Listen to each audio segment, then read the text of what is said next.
Hey tout le monde, Alisha, hey, up in here. Bon, aujourd'hui, comme vous voyez, je suis chez moi. En plus, ça rappelle un peu mon ancien setup, là où je mettais les photos. Après, l'ordi était plus là-bas. Mais dans le sens, ça fait plaisir. C'est une vidéo que je voulais vous faire depuis un moment sur une personne dont je veux vous parler depuis un moment. Parce que, en fait, depuis que je l'ai découvert, je me dis, non mais franchement, elle est incroyable. Cette meuf est incroyable. Et ça fait longtemps que je vous avais pas fait des découvertes ou des focus, etc. Et du coup, bah pourquoi pas changer, en plus dans ces circonstances un peu spéciales, parce que je fais une vidéo dans un autre cadre, pour pouvoir parler de cette personne. Du coup, c'est parti pour la vidéo. En tout cas, comme d'habitude, n'hésitez pas à mettre la cloche, à vous abonner parce que j'arrive sur vous à n'importe quel moment. D'ailleurs, merci beaucoup pour les retours de la version live de Flex que je vous ai partagé. J'avoue que j'ai fait ça à l'arrache, hein. Aucune promo, rien, j'ai mis ça comme ça, il y avait 4 personnes au courant et tout. Mais franchement, merci beaucoup. Parce que voilà, en plus il y a peut-être une autre petite surprise qui se présente, surtout pour mes gens de la Caraïbe. Mais puis voilà, et puis pareil, le shop est toujours disponible. Je prévois de vous faire une vidéo où je vais vous parler vraiment de chaque produit, il y en a un, surtout les nouveaux, et aussi parce qu'il y en a d'autres qui arrivent. J'attends juste que les autres qui arrivent pour que je puisse vous faire la vidéo. Mais merci pour le soutien et toutes les personnes qui vont sur le site et puis soutiennent, voilà, qui soutiennent les small business, qui soutiennent What's Up Girl et puis tout ce qui s'ensuit. Vraiment, c'est voilà, c'est un truc de ouf. Et puis bref, let's go pour la vidéo. Parlons de cette jeune femme incredible. I'm a boss ass bitch, bitch, bitch, bitch, bitch, bitch, bitch. I'm a boss ass. Donc j'ai pris mon petit ordinateur parce que j'ai fait des petites notes, même si la plupart des choses, vous savez, c'est... Là, moi, je suis pas... comment on dit, là je suis pas une journaliste genre oui alors elle est née en machin nan. Enfin si je vais vous le dire pour qu'elle vous sachiez quel âge elle a, mais dans le sens où machin, et puis je suis pas une encyclopédie, je suis pas une journaliste, parce qu'en fait ça tout le monde peut le faire. Je sais pas qui va sur Wikipédia, tape et puis ensuite peut te faire un exposé sur quelqu'un. Là nous on est comme si on était des amis et qu'on parlait d'un sujet et qu'il fallait que je vous dise pourquoi cette jeune femme, tu vois ce que je veux dire. Donc cette jeune femme dont je parle s'appelle Naija, ok, Naija Charles, oui, rien à voir avec le Nigeria, mais elle s'appelle Naija, N-I-J-A. Donc elle est née en 97, donc du coup elle devrait avoir quel âge, 23, 24, mais elle est active depuis déjà 2016-2017, tu vois ce que je veux dire. Donc ça veut dire que la fille, ça fait depuis déjà qu'elle a 18-19 ans, elle est là. Et en fait, faut savoir que tous les hits, surtout de R&B, qu'on a eu ces dernières années, n'existeraient pas sans cette jeune femme. Voilà, donc j'étais obligée de vous faire une vidéo sur elle parce que c'est un truc de ouf. Bah tu vois, mes notes, dites-vous, depuis le temps que je devais faire une vidéo, mes notes datent du 24 août. Donc c'est pour ça que je vous dis, ça fait un moment que je vais faire une vidéo sur elle. Et en gros, bah c'est elle qui a écrit. Alors, oui, écoutez bien. Là, je vais vous dire pour qui elle a fait, quels sons elle a fait. Elle a écrit pour Chris Brown, Jason Derulo, Cardi B. Cardi B, did you work with her? I ended up meeting her. Well, I met her before she really got lit. I met her here in New York in the studio that she was working out of. But I didn't work in the room with her making Ring and I Do.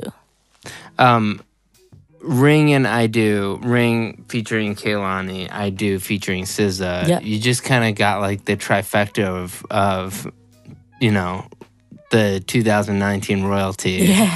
like right there. Having Invasion of Privacy, which is such a big album, obviously the album was nominated and whatnot. Yeah. How did you, how do you emotionally deal with success? I'm pretty level. Beyoncé. Obviously, I feel like the biggest names that you can get in the music business are going to be Jay-Z and Beyonce. Yeah. Like you just can't get bigger. There Right. literally is nobody bigger. How did they hear about you? No idea. No idea. Did you just get a phone call? Yeah. Being like, hey, it's Beyonce? Yeah, I know. Christian was literally he was trying everything in his power, any way he could to like get my music heard. But I think it was through Brandon Kitchen. I think Brandon Kitchen knew some of the people on her team. He got it somehow, some way. He sent over a couple of my songs that I would have never thought to send. and she liked some of them. And that was, Christian gave me the call. I was around Coachella, and I was like, what?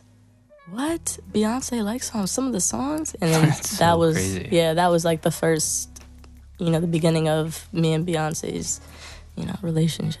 It's like Bia, Cody Shane, Meek Mill, 21 Savage, Eric Bellinger, PNB Rock, DJ Khaled, travaille avec Mustard, Summer Walker, Jack Wiz, Davido, Sean Paul, A Boogie with the Hoodie, Megan Thee Stallion, Trey Songz, Kehlani, Lady Gaga, Tiana Taylor, Her, Chloé Hailey, Ariana Grande, Ty Dolla $ign, Wizkid, Mulatto, Young Thug, Kiana Ledé et Chloé, parce que c'est elle qui est derrière Have Mercy. Franchement, cette meuf est incroyable et je comprends pas pourquoi on n'en parle pas. Donc c'est pour ça que je suis ici pour vous parler de cette jeune femme, ok? On va revenir vite fait. Là, je vous ai dit les blazes. Je vous ai seulement dit les blazes pour qui elle a écrit. Maintenant, je vais vous dire certains titres et vous allez voir vraiment qui elle est, ok? Si je vous dis No Guidance. No fucking Guidance de Chris Brown et Drake. Naija. Si je vous dis Summer Walker, ok? L'album Over It. Si je vous dis Come Through, Tell Me What to Do. Si je vous dis Potential. Vous savez que Potential, c'est mon son préféré. Quasiment de Over It avec les bacs de Chris Brown là. You got potential. Oh. Et franchement, ce son là, il est trop chaud. Oh my god. Oh my god. Non, franchement, c'est elle qui est derrière, ok? Elle a écrit Something's Real, le feat avec Chris Brown. Qu'est-ce qu'elle a écrit encore? Franchement, elle a écrit trop de trucs. Bon, Tiana Taylor, elle a écrit trop de trucs. 6ix9ine, Bear With Me, Try Again. Chloé Hailey, elle a écrit Forgive Me, To Do Me de Her. Positions de Ariana Grande. Position. Hey, c'est elle, s'il vous plaît, c'est elle. Je sais pas si vous vous en rendez compte. Have Mercy, c'est elle. Franchement, il y a trop. 24/7 de Meek Mill et Ella Mai, c'est elle. 21 Savage, City Girls, AT&T, c'est elle.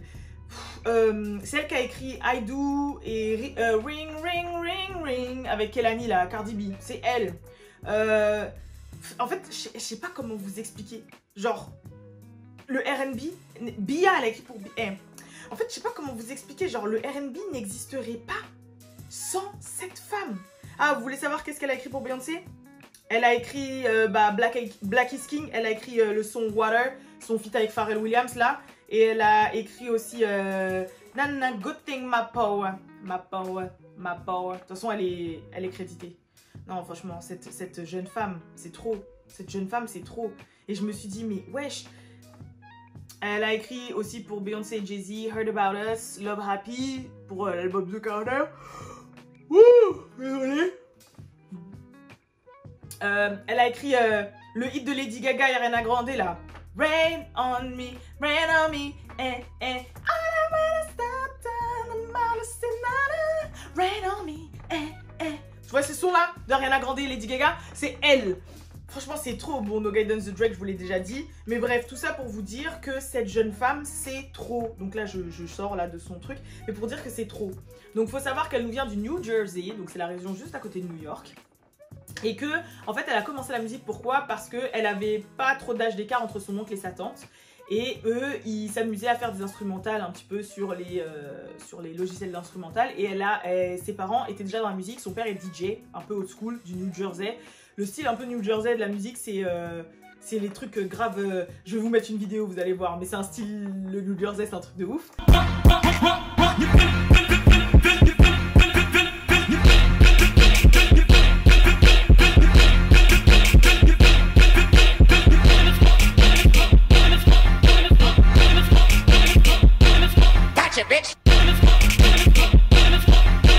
Du coup, après, on lui a offert son premier clavier pour faire des instrumentales à 13 ans. Mais sa mère, qui était ingénieure, insistait vraiment pour qu'elle fasse de longues études et qu'elle travaille à l'école. Et ils prenaient pas trop la musique au sérieux, en fait, ses parents pour elle. Sauf qu'elle leur a vraiment prouvé qu'elle l'en voulait. Quand elle a dégoté une place, en fait, à la Clive Davis, l'Institut de musique Clive Davis à New York, qui est archi dur, en fait, à rentrer dedans. Et en fait, de là, en deuxième année, je crois qu'elle a rencontré ce qui va être plus tard son manager, qui a vu vraiment un potentiel chez elle, et qui l'a présenté à un mec qui travaillait avec une maison de disques. Du coup, pour la tester, ils l'ont fait bosser avec des artistes, et je crois qu'elle a bossé avec David Guetta, de base, je crois que c'était son premier artiste, et puis Chris Brown. Et de là, bah, ça a cartonné. Du coup, elle tenait vraiment à finir ses études. Donc, elle faisait des allers-retours, en fait, toutes les 2 semaines. En fait, la semaine, elle allait en cours et le week-end, elle allait. Et après, elle revenait, etc. Et c'est-à-dire, elle disait du lundi... Parce qu'en fait, j'ai écouté un podcast d'une heure où elle faisait son interview. Il était passionnant. Si vous voulez, je le mettrai en barre d'infos. Et en gros, je crois, elle partait le lundi matin et elle revenait le jeudi soir. Et après, elle passait le week-end à LA, vendredi, samedi, dimanche. Dimanche soir, elle repartait. Lundi, elle allait en cours. Puis en fait, à la fin, en 2017, elle a dégoté un contrat avec Universal Music Group pour être forcément publishing, pour être forcément songwriter pour les gros artistes. Et son talent n'a pas taré depuis, en fait, clairement. Elle a pu prendre son indépendance parce qu'elle a dit son premier gros chèque, c'était à la suite pour avoir écrit pour Chris Brown. Et elle a pu prendre son indépendance et c'est là que ses parents l'ont vraiment pris au sérieux en disant « Ah ouais, en gros, t'es vraiment ready pour faire cette musique shit, tu vois ?» Et depuis, ce n'est que history. Et la meuf écrit tous les hits de R&B ou de pop que l'on connaît jusqu'à maintenant, alors qu'elle a à peine, même pas 24 ans. Voilà, c'est tout ce que j'ai à dire. Et je sais pas, c'est bizarre qu'on ne parle pas d'elle. En fait, j'ai même pas eu besoin de mes notes, quoi. À part pour vous citer les titres qu'elle a fait, parce que c'est trop. Et oh, je pense que je vous ai rien dit encore. Et en fait, comme beaucoup de personnes qui ont fait son métier, en fait, elle a décidé de se lancer aussi elle-même dans la musique. Et elle a sorti un single, son premier single qui s'appelait Ease My Mind, qui est un mix de R&B drill, qui est, franchement, j'ai bien kiffé, hein. Come and ease. Franchement, il est très très chaud son son. Come and ease my mind, my mind, my mind, yeah. Et pourquoi je dis comme beaucoup de personnes qui font ce qu'elle fait, parce qu'il y a énormément de songwriters qui se sont lancés dans la musique. Je pense notamment du coup à Neyo, à Jason Derulo, à Esther Dean. Enfin voilà, il y en a vraiment plein qui ont commencé par écrire pour les gens, qui ont eu énormément de tubes et qui se sont quand même lancés par la suite pour faire de la musique. Mais quand même c'est ouf quoi, de vous dire que cette jeune femme, très jeune, parce qu'elle avait quel âge en 2016, si c'est une 97, elle avait 19 ans, a écrit déjà pour les plus grands et que dans son répertoire elle a déjà quasiment tout le game en fait R&B. Enfin c'est un truc de ouf. C'est un truc, et que la plupart des sons qu'elle a écrits ont été des sons qui ont eu une portée quand même, ou qui ont été des hits.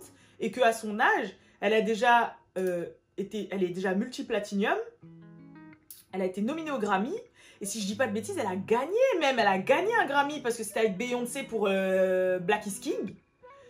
Elle a gagné des Grammys, franchement c'est un truc de malade. Et je me suis dit mais pourquoi personne la connaît en fait? Pourquoi personne ne parle d'elle? Parce que c'est vraiment une jeune fucking prodige.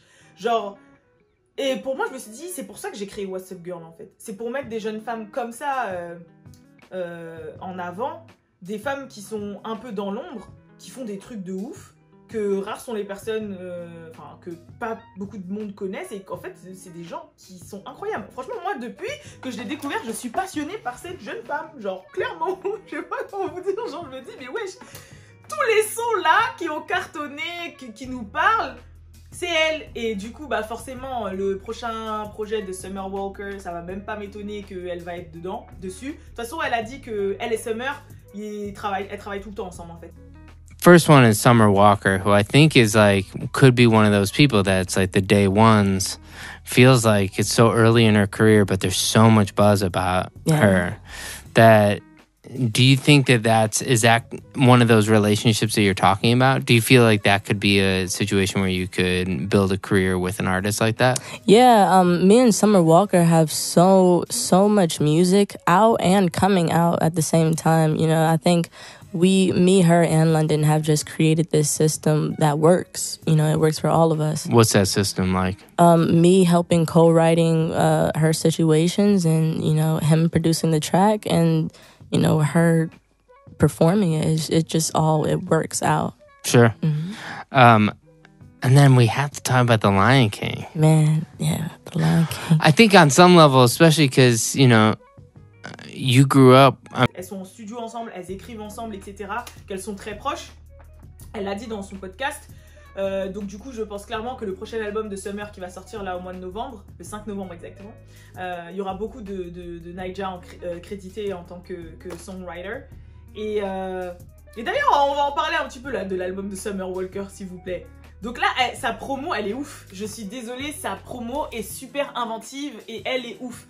Donc en gros, pour ceux et celles peut-être qui n'ont pas suivi, en gros, son projet qui s'appelle Still Over It. Donc over it ça veut dire vas-y j'en ai marre en fait, j'en ai assez. Genre je suis fatiguée, en gros je suis over it, c'est bon, vas-y ça m'a saoulé. Ça veut dire ça en gros, c'est ça m'a saoulé.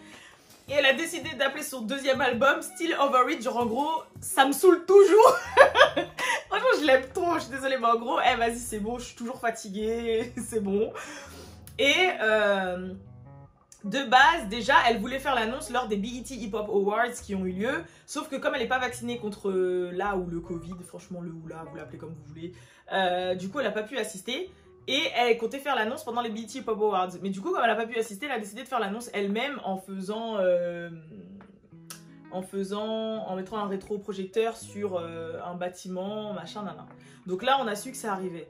Et ensuite, en fait, depuis, elle dit que son album est donc du coup dans un disque dur qu'elle a appelé Album Number 2. Et en fait, ce disque dur-là, elle lui a donné une âme. Donc elle lui a créé un Instagram, le disque dur parle, le disque dur se déplace. Hein, et en fait, elle balade le disque dur partout et elle dit qu'elle le garde avec lui et qu'il va vivre sa best life jusqu'à la sortie de l'album. Donc si vous voulez suivre les aventures du disque dur de l'album de Summer Walker, n'hésitez pas. Mais franchement, j'ai trouvé que c'était d'un génie. Genre niveau promotion, c'est un truc de ouf, marketingment parlant. Enfin, c'est génial, c'est simple, mais c'est drôle et les gens y suivent et c'est marrant. Donc ça veut dire que à un moment, elle était en soirée et elle avait le disque dur dans son sac et du coup, il y a une vidéo de genre comme si t'étais le disque dur et que t'étais dans son sac à dos, donc tu vois ce qui se passe. Genre toi, t'es dans le sac à main, pardon. Tu vois comme si t'étais dans le sac à main et tu vois ce qui se passe, tu vois. Elle a assisté à un match de NFL, elle lui a fait un jersey à son disque dur. Son disque dur, il prend des Uber pour la rejoindre. Et franchement, c'est un truc de malade. Et j'ai trouvé que c'était vraiment... Ça lui ressemblait en fait. Et que c'était vraiment génie, le coup de promotion. Parce que déjà, c'est une promo qui coûte rien. C'est une promo drôle. C'est une promo cocasse. Et c'est une promo qui lui ressemble et j'ai trouvé ça ouf en fait. Et ça fait que tu suis les aventures de l'album numéro 2 que j'attends avec impatience, clairement. Parce que quand on a vu qu'il y avait en studio avec elle, clairement, j'attends avec impatience cet album qui, je pense, va être oufissime. Voilà. Et elle a sorti aussi un teaser où en fait elle s'est remise dans la tenue de Over It, du premier Over It, et en fait elle est au téléphone. Parce que dans la cover de Over It, et qu'elle est comme ça là, bah on sait pas avec qui elle est au téléphone. Et là dans le teaser en fait elle nous explique que genre elle était au téléphone avec GT des City Girls qui était elle en prison à ce moment là quand Over It est sorti, elle était en prison. Du coup ils ont refait cette scène. Bon on sait que la scène ils l'ont fait récemment parce que déjà GT n'est pas en prison et puis il serait pas possible de la filmer. Et puis aussi parce que bah physiquement elle a assez changé Summer Walker et du coup bah on sait qu'au moment de Over It elle avait pas de poitrine, elle avait pas refait son nez, donc là on voit clairement. Mais ils ont vraiment quand même réussi à bien refaire et je trouvais ça lourd. Du coup, j'attends avec impatience l'album 2. J'attends avec impatience le reste de la carrière de Naija. Et je pense vraiment que je kifferais la faire en interview. Je lui ai envoyé un DM. Ça fait un moment, je vais même pas regarder si elle m'a répondu. Mais en tout cas, c'est clair et net que je kifferais la faire en interview. D'ailleurs, en parlant des interviews, je peux toujours faire des interviews, hein, que ce soit en live. Mais en fait, je sais pas pourquoi, mais les interviews live me fatiguent. Parce qu'on m'en a proposé hein, de faire des interviews au live, on m'avait proposé Drindle, on m'a proposé Brittany B de Love and Hip Hop, on me propose pas mal d'interviews live. Mais en fait, je préfère vraiment le face-à-face. Et normalement, il y a beaucoup de face-à-face qui vont commencer à se faire d'ici 2022. Petit teasing pour quelque chose. Du coup, résultat, c'est pour ça, mais je verrai. Mais si j'ai l'occasion de la faire, je pense que je la ferai. Mais en tout cas, j'espère que je vous ai fait connaître quelqu'un dont vous n'étiez pas au courant et que vous allez faire un peu plus vos recherches. Et que voilà, quand même, c'est un truc de ouf quoi, Naija. Je suis désolée, mais c'est quelqu'un qui est dans l'ombre et qui mérite qu'on sache qui elle est. Voilà. Bref, en tout cas, je vous fais de gros bisous et je vous dis à la prochaine pour la prochaine vidéo. Peace!